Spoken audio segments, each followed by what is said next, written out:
si Jello, yung laging lumalabas, laging nagsosolo. Paano yung iba? Inggit wala at all kasi kaming 5. Once na magkaroon ng project yung isa, sobrang proud kami to the point na pag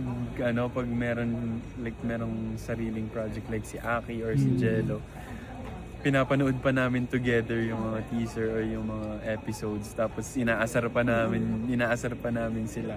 Ganun lang kami since dati pa, sinusuportahan lang namin yung bawat isa kasi walang reason para mainggit kasi lahat kami may kanya-kanyang strength na hindi kami kumbaga meron kaming mapupuntahan yung as individual.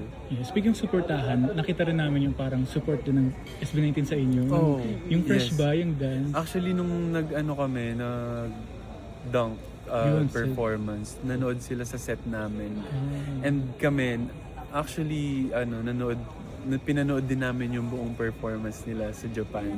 Support. Since dati, gano'n na talaga yung supportahan, even mga ibang P-pop groups talaga. Gusto ko nang balikan JL, yung unang mong beses na Ka ba? What's your judging style?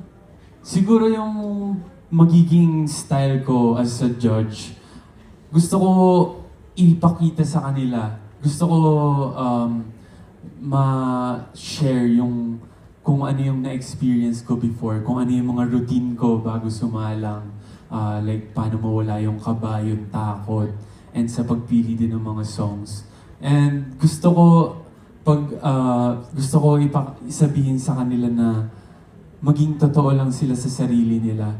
Kasi yung naging mali ko before is, yun nga, katulad ng sinabi ni Kuya Christian na dati kasi pag singing contest, ang mindset ko, kailangan pang contest yung kakantahin ko. So, nawawala na yung pagiging original, nawawala na yung authenticity. So, yun, as a judge, gusto ko lang ilabas yung pagiging totoo ng mga teen clashers.